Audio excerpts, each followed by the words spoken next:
Free yourselves! Take to the seas! My treasure is yours to find! Hello everybody and welcome back. The One Piece live action trailer has officially released and many people have noticed some changes from the anime and manga, like Garp being at Roger's execution and Arlong and Karubi appearing at the Baratie, as well as some other story changes. So in this video I'll be breaking down what each and every one of those changes that we've seen in the trailer and teaser are, as well as discussing if these are actually good changes, bad changes, or changes that don't really matter much at all. But really quick here, before we get into things, just remember, my list, my breakdown is not the right breakdown. There's been nothing official to come out yet that has shown any descriptions or synopsises for these episodes, so I could be off on some things here. And if you think something is going to happen a little bit differently in the One Piece live action, you should go ahead and leave a comment down below expressing your ideas. Okay, so here is my order of events for the first 8 episodes of the One Piece live action Season 1. And then we will get into some of the story changes that we saw in the teaser trailer and the trailer released on One Piece Day. Episode 1 will start off with Gold Roger's execution, where in the Netflix version we will see Dragon and Garp both there in episode 1. Gold Roger will tell the world about the One Piece, and then we will cut to Child Luffy. Luffy will stab himself in the face and give himself that classic scar, and we will then see Luffy interacting with Shanks and the rest of the red-haired pirates in Fuchsia Village.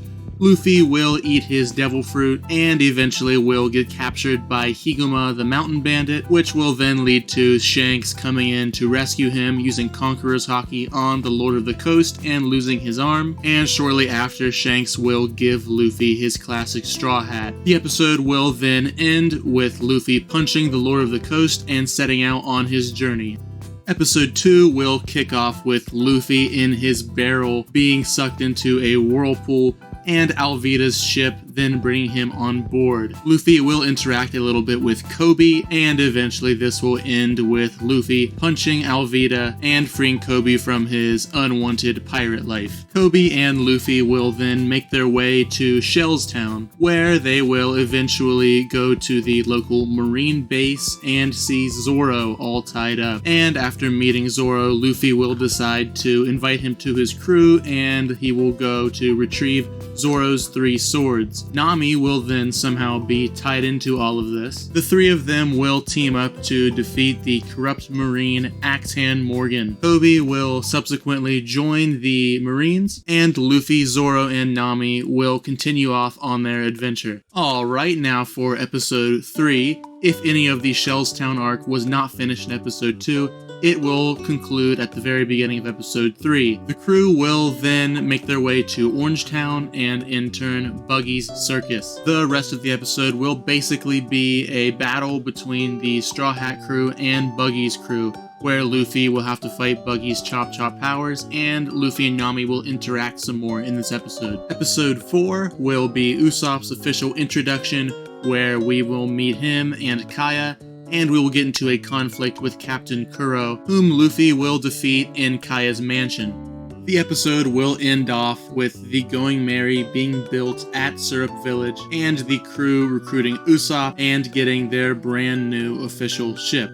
Okay, time for episode 5. This is where things start getting pretty tricky. For the things that will definitely happen, we will definitely see Sanji and Zeff for the first time in the live action series. Luffy will, of course, want to recruit Sanji, and there will be some conflict there. There may be a pirate fight in the Baratie, as well as a conflict between Sanji and Full Body. Now, Sanji's backstory may be in this episode, or it could be in the next one. The same can be said for Karubi appearing in the Baratie, as well as the Zoro vs. Mihawk fight.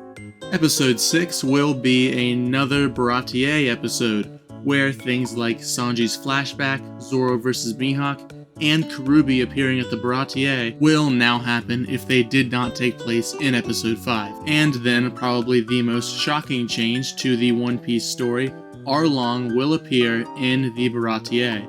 A fight will then ensue, which Luffy will lose, which will then lead to Nami's decision to willingly return to Arlong Park along with Arlong.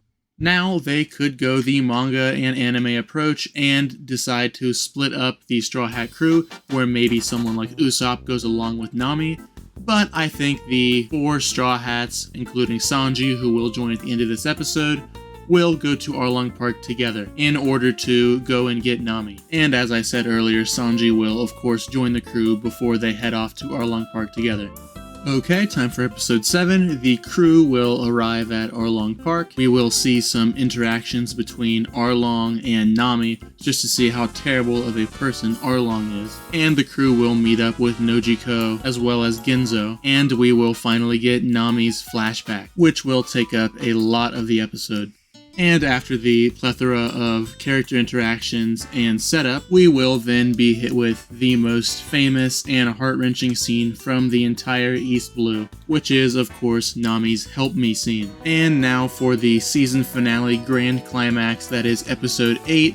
The crew, now invigorated and more confident than ever, will make their walk to Arlong Park, where each of the Straw Hats will be paired up with one of the Arlong pirates for a brief fight, with of course the main event being Luffy versus Arlong. The fight between these two will of course lead to them ending up in Nami's room, where Luffy will get furious at what he sees and he will destroy the entirety of Arlong Park, winning him the battle against Arlong with the Gomu Gomu no battle axe. Everyone in the town will rejoice because of Arlong's defeat, and Nami will of course get her classic pinwheel tattoo, and the crew will then subsequently leave the island. But this is not quite where the series will end. There are actually a couple more major things that will happen by the end of episode 8, the first of which being Luffy will finally get his first ever bounty of 30 million berries. We also may see the reactions to this from Mihawk, Shanks, Kaya, and some more characters that we've seen throughout the first season. And with all of that out of the way, now we can finally get into some of the story changes that I think could be prevalent throughout this first season.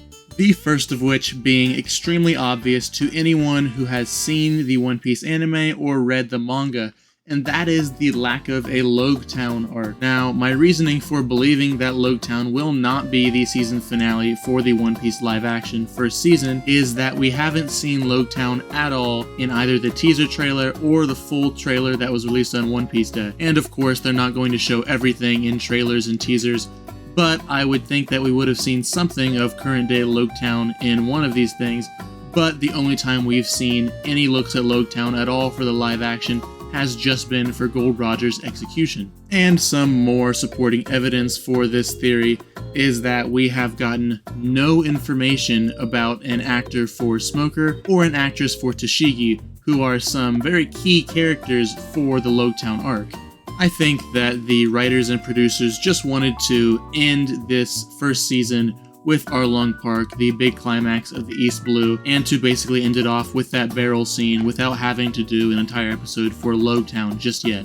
And now for probably either the biggest or the second biggest change that people have been pointing out over the last few days is that Arlong and some of his crew are going to be present in the Baratier arc, which is pretty strange and might mean that, sorry to all Don Krieg fans, he's probably not going to be in this series at all, which, side note, may have actually been hinted at by Oda in the last One Piece chapter, because the color spread for chapter 1088 featured all of the major East Blue characters, but did not feature Don Krieg or Gin at all, which might have been Oda's way of hinting that Don Krieg would not be featured in the live action.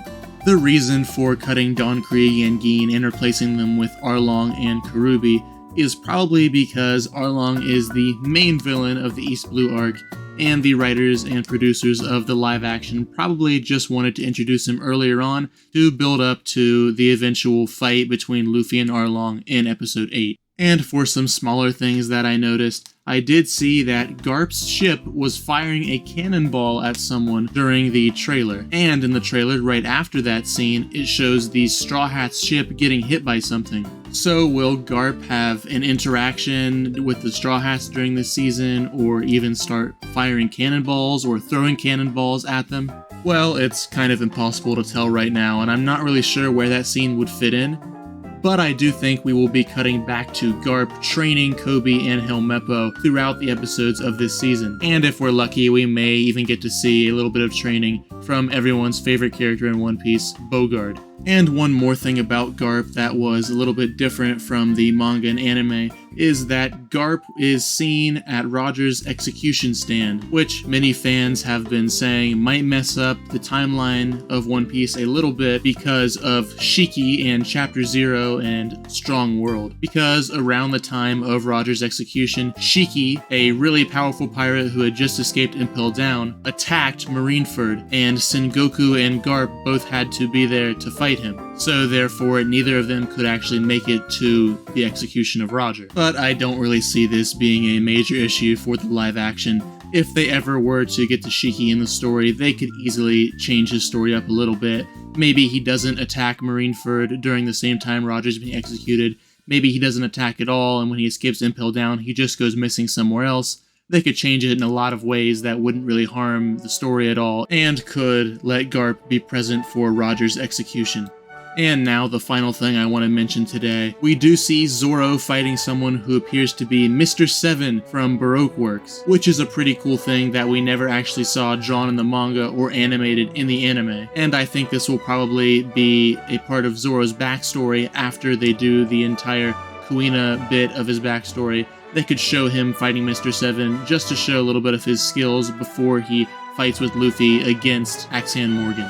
Alright, that'll about do it for today, guys. If you like my content, it would be greatly appreciated if you could like and subscribe. And if you disagreed, agreed, had any comments on anything that I said today in this video, you should post a comment down in the comments section and we can have a little discussion about whatever it is you wanted to talk about. I'll see you guys next time.